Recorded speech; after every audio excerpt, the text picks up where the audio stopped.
Olá, meus queridos do oitavo ano, tudo bem com vocês? Comigo tudo ótimo, graças a Deus. Apesar de estarmos passando por esse tempo difícil de pandemia, quero dizer para vocês que nós estamos unidos através da nossa oração e a partir de agora também através dessas videoaulas, dessas atividades que nós professores estamos agora disponibilizando para vocês, tá bom?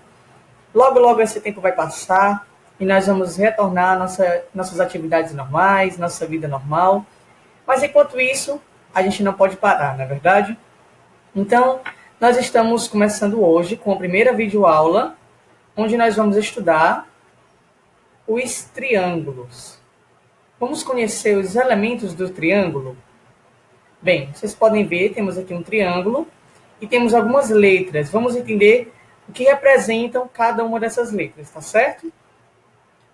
Primeiro, nós temos os vértices. O que são os vértices? São os pontos dos triângulos. No caso, os pontos A, B e C. Não se esqueçam que estes pontos sempre são representados por letra maiúscula do nosso alfabeto, tá bom? Nós temos os lados, que nesse caso são os segmentos AB, BC e CA.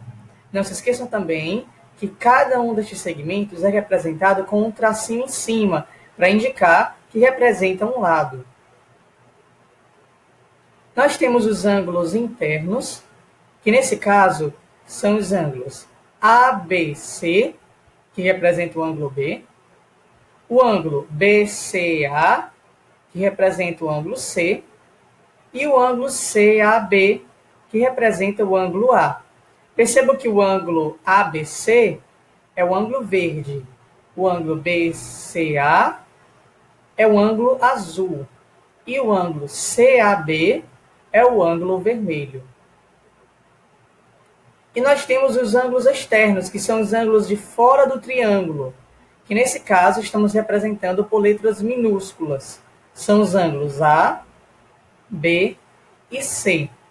Percebam também, meus queridos, que tanto os ângulos internos como os ângulos externos possuem um acento circunflexo para indicar a representação de um ângulo, certo? Vamos ver algumas observações muito importantes que nós temos que estar atentos nesses triângulos. Primeira, se um ângulo interno e um ângulo externo de um triângulo possuem o mesmo vértice, eles são conhecidos como ângulos adjacentes, ou seja, um está do lado do outro e não possuem pontos internos em comum. Vejam só, nós temos aí o triângulo ABC. Percebam que no vértice C, nós temos o ângulo C, que é o ângulo interno, e temos o ângulo D, que é o ângulo externo. Podemos dizer, então, que os ângulos C e D são ângulos adjacentes. Exatamente porque eles são interno e externo e possuem o mesmo vértice. Uma segunda observação importante. Em cada vértice do triângulo, o ângulo interno e o ângulo externo, além de adjacentes, são conhecidos também como suplementares, porque a soma de suas medidas é igual a 180 graus. Não sei se você reparou na figura anterior, mas veja só. Nós temos aqui um triângulo também, ABC, e a diferença desse triângulo para o anterior é que eu coloquei os ângulos internos e externos em todos os vértices. E percebam, vamos analisar onde está o ponto A. Nós temos o ângulo interno A e temos o ângulo externo Azinho. Os dois, além de adjacentes, porque possuem o mesmo vértice, não é isso? Eles também são suplementares. Se você somar o ângulo Azão com o ângulo Azinho, você encontra 180 graus. Da mesma forma, vale para o ângulo Bzão com o ângulo Bzinho. Eles também resultam em 180 graus. E o ângulo Czão com o ângulo Czinho também resulta em 180 graus. Ou seja, esses ângulos são conhecidos como adjacentes suplementares. Agora vamos ver a condição de existência de um triângulo, ou seja, quando é que de fato um triângulo pode existir. Para um triângulo existir, é necessário seguir essa condição. A medida do maior lado deve ser sempre menor do que a soma dos outros lados. Deve ter ficado um pouco confuso nessa definição, não é verdade? Então vamos entender melhor. Observe esse triângulo. Nós temos os lados A igual a 8, B igual a 6, C igual a 4. Eu lhe pergunto, qual é o maior lado? Muito bem. O maior lado é o lado A, igual a 8. Quais são os outros dois? Lado B igual a 6, lado C igual a 4.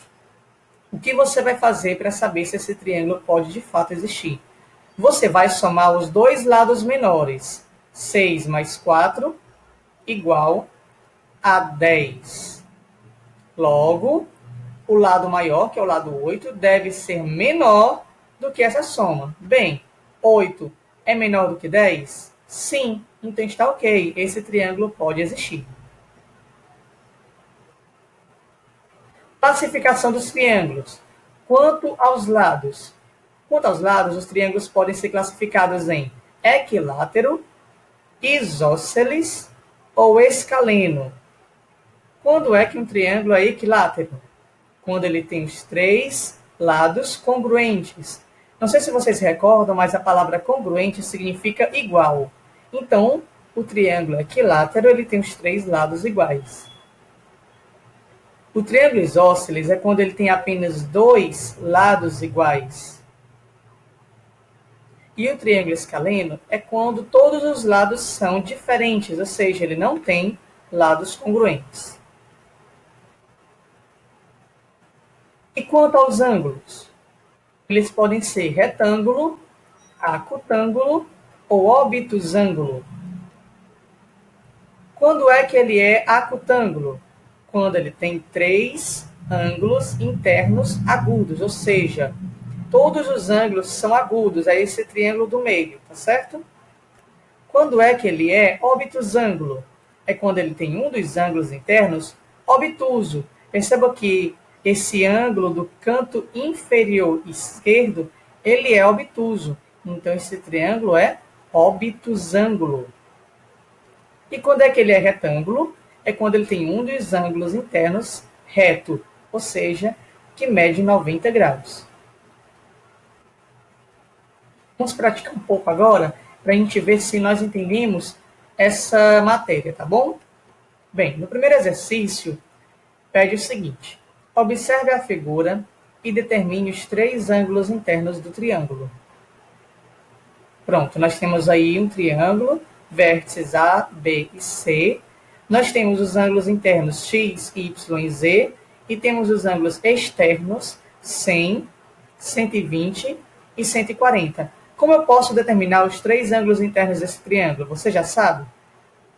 Nós aprendemos que eles são adjacentes e também são suplementares, não é verdade? Ou seja, a soma entre eles dá 180 graus. Portanto, vamos achar o valor de x. X mais 100 igual a 180. X igual a 180 menos 100, passando sempre para o lado negativo. X igual a 80. A mesma coisa nós fazemos com y. Y mais 120 igual a 180. Y igual a 180 menos 120. Y igual a 60. E podemos fazer o mesmo com o z. Z mais 140 igual a 180. Z igual a 180 menos 140, que resulta em 40 graus. Então, os ângulos internos desse triângulo valem 80, 60 e 40 graus. Exercício 2. As medidas dos três lados de um triângulo são 2,5 centímetros, 3 centímetros e 2 centímetros. Esse triângulo pode existir? Lembre que a medida do maior lado deve ser sempre menor do que a soma dos outros lados. O maior lado, nesse caso, é 3 centímetros.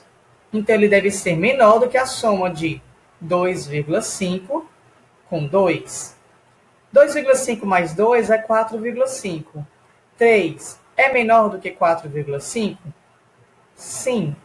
Então, esse triângulo pode existir. Então, é isso, meus queridos. Nós vamos ter também uma parte prática, onde você vai poder estudar um pouco mais acerca desse conteúdo, tá bom?